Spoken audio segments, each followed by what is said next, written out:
श्री परमात्मने नमः। अथ नवमोऽध्यायः। राजविद्या राजगुह्ययोगः। श्रीभगवानुवाच इदं तु ते गुह्यतमं प्रवक्ष्याम्यनसूयवे ज्ञानं विज्ञानसहितं यज्ञात्वा मोक्ष्यसे शुभात्।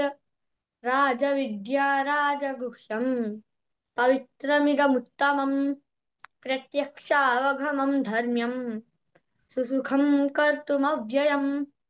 अश्रद्दधानाः पुरुषाः धर्मस्यास्य परन्तप अप्राप्य मां निवर्तन्ते मृत्युसंसारवर्त्मनि। मया ततमिदं सर्वं जगदव्यक्तमूर्तिना मत्स्थानि सर्वभूतानि न चाहं तेष्वस्थितः। न च मत्स्थानि भूतानि पश्य मे योगमैश्वरम्।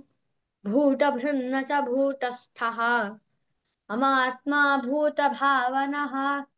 यथाकाशस्थितो नित्यं वायुः सर्वत्र गो महान् तथा सर्वाणि भूतानि मत्स्थानीति पधारय। सर्वयो सर्वभूतानि कौन्तेय प्रकृतिं यान्ति मामिकाम्। कल्पक्षये पुनस्तानि कल्पादौ विसृजाम्यहम्। प्रकृतिं स्वामवष्टभ्य विसृजामि पुनः पुनः। भूतग्राममिमं कृत्स्नम् अवशं प्रकृतेर्वशात् न च मत्स्थानि भूतानि पश्य मे योगमैश्वरम्। भूतभृन्न च भूतस्थः ममात्मा भूतभावनः। यथाकाशस्थितो नित्यं वायुः सर्वत्र गो महान् तथा सर्वाणि भूतानि मत्स्थानीति पठारय। सर्वभूतानि कौन्तेय प्रकृतिं यान्ति मामिकाम्।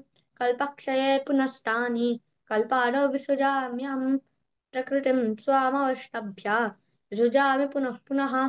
भूतग्राममयं कृत्स्नम् अवशं प्रकृतेर्वशात् न च मां तानि कर्माणि निबध्नन्ति धनञ्जय।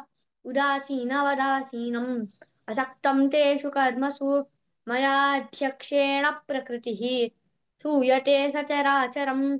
हेतुनानेन कौन्तेय जगद्विपरिवर्तते। अवजानन्ति मां मूढाः मानुषीं तनुमाश्रितम् परं भावमजानन्तः मम भूतमहेश्वरम्। मोघाशा मोघकर्माणः मोघज्ञानाविचेतसः राक्षसीं मासुरीं चैव प्रकृतिं मोहिनीं श्रिताः। महात्मानस्तु मां पार्थ दैवीं प्रकृतिमाश्रिताः भजन्त्यनन्यमनसः ज्ञात्वा भूतादिमव्ययम्। सततं कीर्तयन्तो मां यतन्तः सदृढव्रताः नमस्यन्तश्च मां भक्त्या नित्ययुक्ता उपासते। ज्ञानयज्ञेन चाप्यन्ये यजन्तो मामुपासते। एकत्वेन पृथक्त्वेन बहुधा विश्वतो मुखम्। अहं क्रतुरहं यज्ञः स्वधाहमहमौषधम् मन्त्रोऽहमहमेवाज्यम् अहमग्निरहं हुतम्। पिताहमस्य जगतः माता धाता पितामहः वेद्यं पवित्रमोङ्कारः ऋक्सामयजुरेव च। गतिर्भक्ता प्रभुः साक्षी निवासः शरणं सुहृत् प्रभवः प्रलयस्थानं निधानं बीजमव्ययम्। तपाम्यहमहं वर्षं निगृह्णामि सृजामि च अमृतं चैव मृत्युश्च सदसच्चाहमर्जुन। त्रैविद्या मां सोमपाः पूतपापाः यज्ञैरिष्ट्वा स्वर्गतिं प्रार्थयन्ते ते पुण्यमासाद्य सुरेन्द्रलोकम् अश्नन्ति दिव्यान् दिवि देव भोगान्। ते तं भुक्त्वा स्वर्गलोकं विशालम् क्षीणे पुण्ये मर्त्यलोकं विशन्ति। एवं त्रयी धर्ममनुप्रपन्नाः गतागतं कामकामा लभन्ते।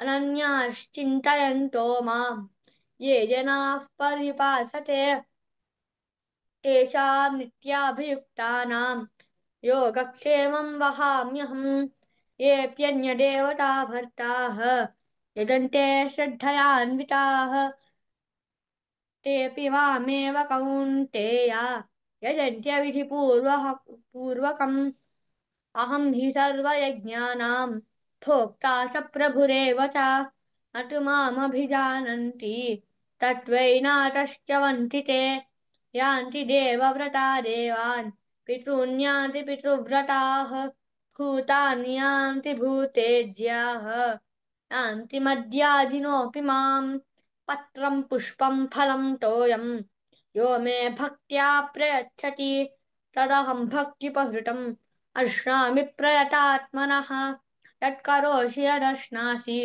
यज्जुहोषि तदासि यत् यत्तपस्यसि कौन्तेय तत्कुरुष्व मदर्पणम् शुभाशुभफलैरेवम् मोक्षसे कर्मबन्धनैः सन्न्यासयोगयुक्तात्मा विमुक्तो मामुपैष्यसि समोऽहं सर्वभूतेषु तिष्ठ न मे द्वेषोऽस्ति न प्रियः ये भजन्ति तु मां भक्त्या मयि ते तेषु चाप्यहम् अपि चेत् सुदुराचारः भजते मामनन्यभाक् साधुरेव समन्तव्यः सम्यक् व्यवसितो हि सः क्षिप्रम् भवति धर्मात्मा शश्वच्चान्तिं निगच्छति कौन्तेय प्रतिजानीहि अमे भक्तः प्रणश्यति मां हि पार्थव्यपाश्रित्य येऽपि स्युः पापयोनयः स्त्रियो वैश्यास्तथा शूद्राः तेऽपि याति परां गतिम् किं पुनर्ब्राह्मणाः पुण्याः